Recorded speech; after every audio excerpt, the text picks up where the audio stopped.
Welcome to Mixed Needs Mama podcast, where we talk about parenting mixed needs families and building a family culture that honors God and every member in our family. I'm your host, a mixed needs mama myself, Terrie Hellard-Brown, and I'm so glad you joined us. Today we're tackling a kind of touchy subject. When we talk about parenting mixed needs families, some of us are lonely parents. We feel so alone, so unseen, so misunderstood. Like no one around us understands. No one around us gets it. We feel like we're parenting in isolation.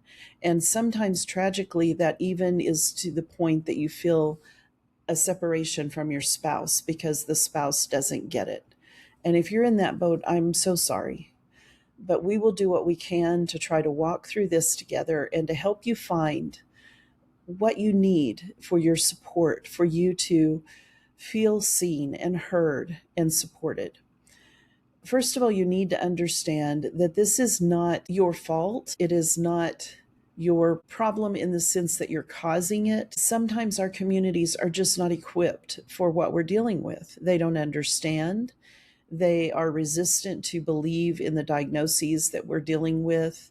They don't see what we're doing day to day. They judge sometimes because they have no real understanding. That makes it really tough for us to feel okay. I know too, when I'm on social media and I see families that are getting ready, their young adult children are getting engaged, they're getting married, they're having children, and I ache because I don't get that. I won't have that most likely. Many of us who are in mixed needs family, we might have one child who gets married, but the others don't. If they're like with mine, 3 of them are on the spectrum and they don't even think they'll get married. They don't even pursue it. It's quite common, especially with autistic Asperger's type individuals, that they do not get married. And they are loners and they stay that way their whole lives. And so as their parents, it can be discouraging and sad, and we grieve and we feel alone. So what can we do to help one another, to bridge that gap, to find community and to find like-minded people? Well, I hope you find that here, for one thing, as we continue to build Mixed Needs Mama and the whole family. We hope to provide groups where we can encourage one another and communicate with each other and be an encouragement. But at this point, we're still building. When I was recording this video, we're just building everything out, so it may not have happened yet, but hopefully it will happen soon. But we do have private coaching. If you're interested in that, you can email me about that. We can do other things too.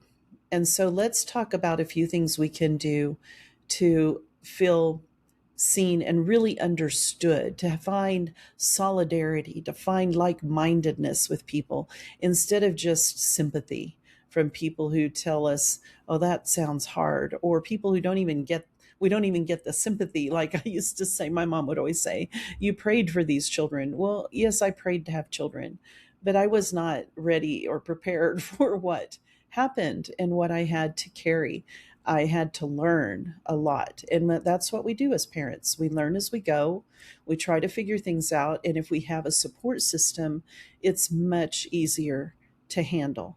But if we don't, we feel very alone. Practical ways that we can find people, maybe in online communities.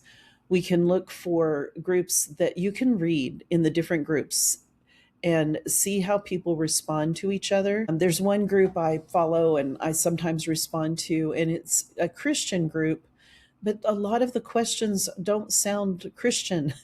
A lot of the questions are families that are going through things because they did not live according to what the Bible teaches, and they've made really bad decisions, and husbands are abusive, and all these things are going on that are not quote unquote Christian. It was not what I expected when I got in this group.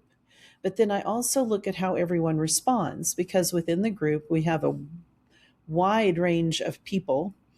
And I don't run this group, it's another group on Facebook that I follow. I have to weigh whether I would ever say anything if I had a problem in that group, because I don't feel that everyone is as supportive as they could be. Now, if they get too mean, the administrators shut it down and they don't let them be really mean. But everything is answered so bluntly. I think if a person were really hurting, it would be difficult to take some of what they say. So you need to go into these groups. If you find a group you think might be really nice, and just look at what questions are being asked, what answers are being given, and if it seems too harsh for you, you might still stay in there and read the answers and learn from that and feel like you're at least on the peripherals of that community, but it may not be a safe place where you feel like you can really dive in. So I don't usually dive in first and start asking questions or posting anything, except for maybe a response here and there. But I don't ask a personal question until I've checked out that there aren't any red flags and that the answers are supportive and helpful, that they understand what I'm talking about. Maybe the group is geared toward Christian parenting, but they don't have an understanding of autism. Or maybe it's geared toward autism, but they don't have an understanding of our faith and what it means to be a Christian mom. And so we need to look at the group and decide, is this a place that I can feel safe? Is this a place where I can feel seen and heard and not have red flags, not feel like there's toxic people in the group who have free reign to just say what they want? And that is the drawback with social media. We don't control who's in there very well. I mean, we do a little bit, but these things happen. We just need to test the waters before we jump in. I'm in another group, and it is just the most supportive, amazing group. And it's all people who understand. It's for cleft families, and they understand what everyone is going through. I do not ever see snarky remarks there. I would feel completely safe to ask a question in that group if I needed to. They're out there. There are some really great groups. There's some really well administrated groups where the administrators keep good tabs on what's being said. So you can do that and build a little bit of an online community where you can find practical ways to get practical information. You can also be a resource for yourself when community isn't available. You can find a board of advisors. There's two ways you can do that. You can find a board of advisors that's virtual, like through books, through videos, podcasts, trusted voices that you really glean a lot of good information from. And that the people that understand neurodivergence and that can really give you solid help, that's great. And that's like having that support group. But another thing you can do is, I have a board that I developed, and they're more of a prayer team than anything else for me. But I can talk to these people about anything. So first of all, they're trusted.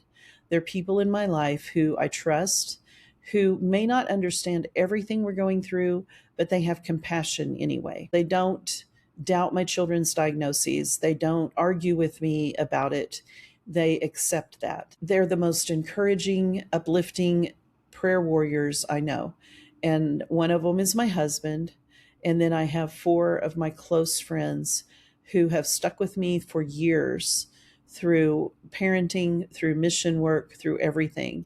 And they are honest with me, but they're not harsh and they're not snarky. They're not judgy. They really are compassionate people who will pray for me no matter what. I know that I could go to them with anything and they would never reject me as a person, as a mom, as a Christian. That's so important. I hope that if you think, as I'm talking about this, that people are popping into your mind that you could bring together as your little prayer team. And that will help you so much when you're feeling so alone and you don't know who to talk to, and you're praying, but you need a little more. You need to talk to somebody. I always say, talk to somebody with skin on and who can cry with you and laugh with you and help bear your burdens. The Bible encourages us to do that. And so if you can't find 5, find 2 or 3. But I do recommend finding multiple instead of just one person, because the problem with only finding one person is we can be too heavy for that one person. They can't carry everything, and then them not, we need to carry their burdens as well. And if you have a little group of people, then you don't feel like you're overburdening one person, and you have a team that is supportive and praying for you and cheering you on. It is really, really amazing how that can help.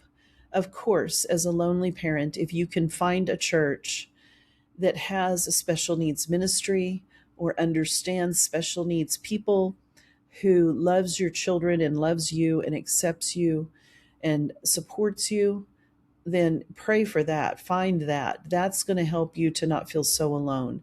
Find a mom's group in your area if they have one that has parents who are going through the same things you're going through, even if they're not dealing with the same things. Like I mentioned on another episode that we were involved with the March of Dimes when our kids were little, and it was because of their clefts.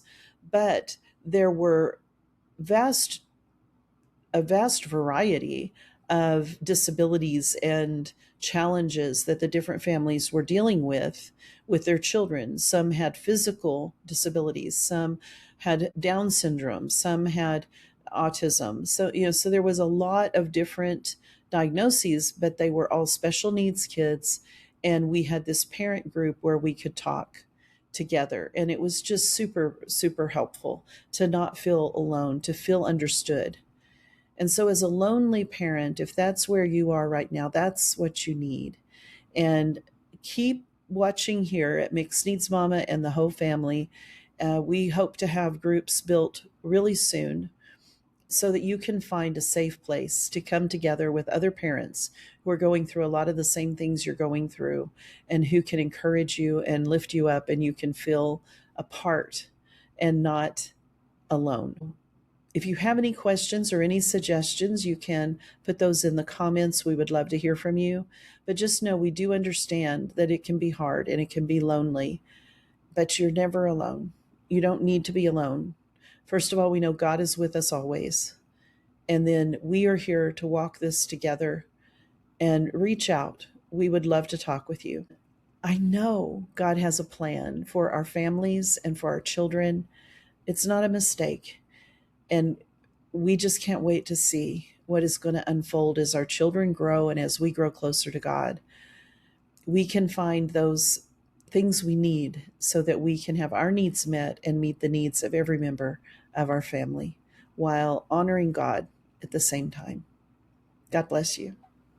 Before we go, I want to tell you about something I created specifically for the parent who feels like they're barely holding it together.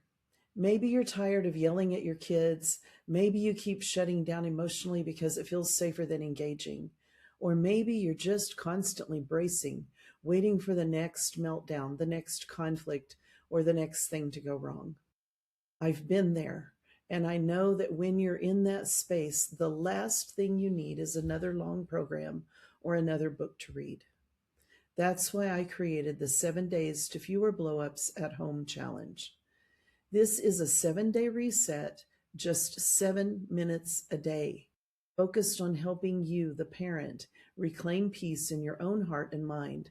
Because here's the truth: we can't lead our families well when we're running on empty, reactive, and internally chaotic. This challenge isn't about behavior management. It's not about controlling our kids. It's about anchoring ourselves so that we can respond instead of react, so we can lead with clarity instead of chaos, so we can actually experience peace in our homes again. You get 7 days of focused, practical content that will help us shift the way we show up in our homes. Head to terriehellard-brown.com and grab the 7-day challenge. Let's do this together.